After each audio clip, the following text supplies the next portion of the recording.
வணக்கம். உங்களுக்காக ராஜா ஆன்மீகத்திலிருந்து இந்த காணொலியில தைப்பூசத்தோட சிறப்பும் இந்த வருடம் எந்த நாள் வருகிறது என்பதையும் தான் பார்க்க போறோம். தைப்பூசங்கள் ஒரு 2-3 வரலாறுகள் சொன்னாலும் நமக்கு சிறப்பான வரலாறு என்ன அப்படின்னா, நடராஜனுடைய திரு நடனத்தை நம்ம மார்கழி மாதம் திருவாதிரை அன்று நம்ம கண்டோம். அதை பார்க்கறதுக்கு அம்பாள் மற்றும் பிரம்மர், விஷ்ணு, பதஞ்சலி முனிவர் மற்றும் சில முனிவர்களும் நம்ம அன்னைக்கு கண்டு அவருடைய திருநடத்தை ரொம்ப மகிழ்ச்சியாக பார்த்தாதா அப்படின்னு சொல்லுவாங்க. அப்படி இருக்கும்போது அம்பாலும் அந்த ரசிச்சாலாம், அந்த திருநடத்துல அம்பாலும் ரசிச்சாலாம். அப்போ பிரம்மர், பதஞ்சலி முனிவர் இவங்களாம் என்ன சொன்னாங்களா, அம்பாள் உங்களுடைய திருநடத்தை நாங்கள் பார்க்கணும் அப்படின்னு சொல்லிட்டு வேண்டுதல் வச்சாங்களாம். ஸோ அம்பாள் என்னைக்கு தன்னுடைய மகன்கள் கேட்டா மறுக்க மாட்டாங்க இல்லையா, அதால சரி நானும் என்னுடைய திருநடனத்தை உங்களுக்கு காமிக்கிறேன் அப்படின்னு சொல்லக்கூடிய நாள் தான் தை மாதத்துல வரக்கூடிய பூச நட்சத்திரம் அன்று அம்பாள் திருநடன காட்சியை இவங்களுக்கு எல்லாருமே தரிசனம் கொடுத்தாங்களாம். அதனால்தான் நம்ம தைப்பூசத்தை நம்ம கொண்டாடுறோம், அம்பாளுக்குரிய நாள்.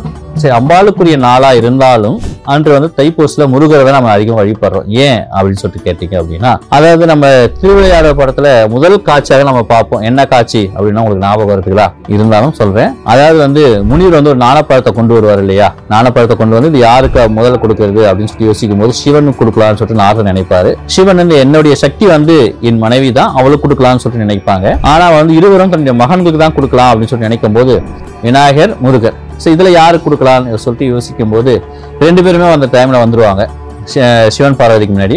இப்போ யாருக்கு கொடுக்குறதுன்னு ஒரே கன்ஃபியூஷன்ல ஒரு போட்டி வைப்பாங்க. எப்பவுமே ஒரு போட்டி வச்சு ஒரு வின்னருக்கு நம்ம பரிசு கொடுப்போம் இல்லையா, அந்த மாதிரி ஒரு போட்டி வச்சாங்களா விநாயகருக்கும் முருகருக்கும். என்ன போட்டி அப்படின்னா, இந்த உலகத்தை முதல் யார் சுற்றி வராங்களோ அவங்களுக்கு இந்த நாணப்பழத்தை கொடுக்குறேன் அப்படின்னு சொல்லிட்டு சரின்னு சொல்லிட்டு என்ன பண்ணுவாங்க, முருகத்தனுடைய மயில் வாகனத்தை எடுத்துக்கிட்டு, வாகனமான மயிலை கொண்டு எடுத்துக்கிட்டு உலகம் சுற்றி வர ஆரம்பிப்பாரு. விநாயகர் என்ன பண்ணுவாங்க, நாதர்கிட்ட போய் கேட்பாங்களாம், அம்மையப்பன் என்றால் என்ன அப்படின்னு சொல்லிட்டு கேட்கும்போது அம்மையப்பர் தான் உலகம் அப்படின்னு சொல்லுவாங்க. அப்போ உலகம்னா என்னன்னு கேட்கும்போது அம்மையப்பர். அப்போ நான் அம்மையப்பர் சுற்றி கொண்டு இந்த நாணப்பழத்தை வாங்குறேன் அப்படின்னு சொல்லிட்டு அம்மையப்பர் தன்னுடைய சிவனையும் பார்வை தன் தாய் தந்தையை சுற்றி அந்த நாணப்பழத்தை வாங்கிடுவாரு. அந்த நேரத்தில் முருகர் வரும்போது இளைய மகன்னா உங்களுக்கு ஆகாத மகன் அப்படின்னு சொல்லி நிறைய பேசிட்டு கோபிச்சுக்கிட்டு பழம் கிடைக்கலாம், இப்போ நம்ம பரிசு கிடைக்கலாம் நம்ம டென்ஷன் ஆகும் இல்லையா, அதே சமயம் மாதிரி தான் அந்த டைம்ல முருகர் கோபிச்சுக்கிட்டு பழனி மலையில ஆண்டிகோலமா போய் நின்றாராம்.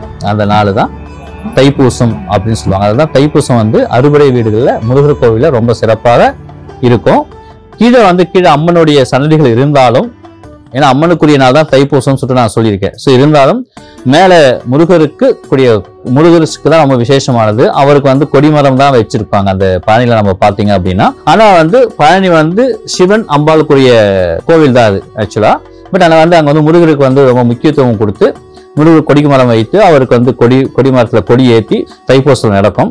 அது மட்டும் இல்லாம சிவனுடைய முழு அம்சம் தான் முருகர் சொல்லுவாங்க. ஏன்னா சிவனுடைய நெற்றிக்கல்ல தான் முருகர் தோன்றினார் இல்லையா, அதால தந்தையோடைய சக்தி மட்டும் இருந்தா போதாது அப்படின்னு சொல்லிட்டு சக்தியும் தன்னுடைய தாயாகிய சக்தியும் தன்னுடைய சக்தியை கொடுக்கணும் அப்படின்னு சொல்லிட்டு தன்னுடைய மூலப்பொருட்கள், ஆதார பொருட்கள் எல்லாமே சேர்த்து ஒரு கூர் வடிவில் ஒரு ஆயுதத்தை ரெடி பண்ணி முருகருக்கு கொடுத்ததாகவும் சொல்றாங்க. அந்த கூரான ஆயுதம் தான் வேல்.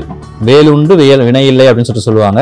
வேல் இருந்தால் நமக்கு எந்த ஒரு பயமும் இல்லை அப்படின்னு சொல்லிட்டு சொல்லுவாங்க. ஆகையினால அந்த வேலை உருவாக்கி அது ஒரு சுரசம்ஹாரத்துக்கு பயன்படுத்தக்கூடிய அளவுக்கு அதை கூர்மையை செய்து அதை நம்ம தன்னுடைய சக்தியை ஃபுல்லா அதோடைய பிரதகம் பண்ணி முருகர் கொடுத்ததாகவும் சொல்லுவாங்க. அந்த முருகர் வேல் வாங்கி நின்ற நாள் இந்த தைப்பூசம் என்பதும் சொல்லுவாங்க புராணத்துல. இவ்வளவு சிறப்பு வாய்ந்த ஒரு நாள் நமக்கு என்னைக்கு வருது அப்படின்னா 2025ஆம் ஆண்டு பிப்ரவரி மாதம் 11ஆவது நாள் 11/2/2025 தை மாதம் 29 செவ்வாய்க்கிழமை. அதை பார்த்தீங்கன்னா செவ்வாய்க்கிழமை முருகருக்குரிய நாள். செவ்வாய்க்கிழமை வாரத்துல நமக்கு செவ்வாய்க்கிழமையே இந்த வருடம் தைப்பூசம் வருது. ரொம்ப சிறப்பான ஒரு நாளாக இருக்கு. ஸோ அன்னைக்கு நம்ம முருகருக்கு முறைப்படினா காலையில எழுந்து நம்மளை சுத்தம் செய்து வீட்டையும் சுத்தம் செய்து வீட்டில் இருக்கும் முருகர் திருப்படங்களுக்கு அலங்காரம் செய்து அவருக்கு பிடித்தமான நைவேத்தியங்களை படைத்து அவருடைய பரிபூர்ண அருளை பெறுவதற்கு இது ஒரு மிக முக்கியமான வழியாகவும் இருக்குது. தைப்பூசம் என்பது தைப்பூசம் நம்ம கேட்பது எல்லாமே கைமேல் பலன் கிடைக்கும் அப்படின்னு சொல்லுவாங்க. ஆகையினால தைப்பூசம் அனைவரும் விரதம் இருந்து முருகருடைய அருளை பெறுமாறு மிக தாழ்மையுடன் கேட்டுக்கொள்கிறேன். நன்றி, வணக்கம்.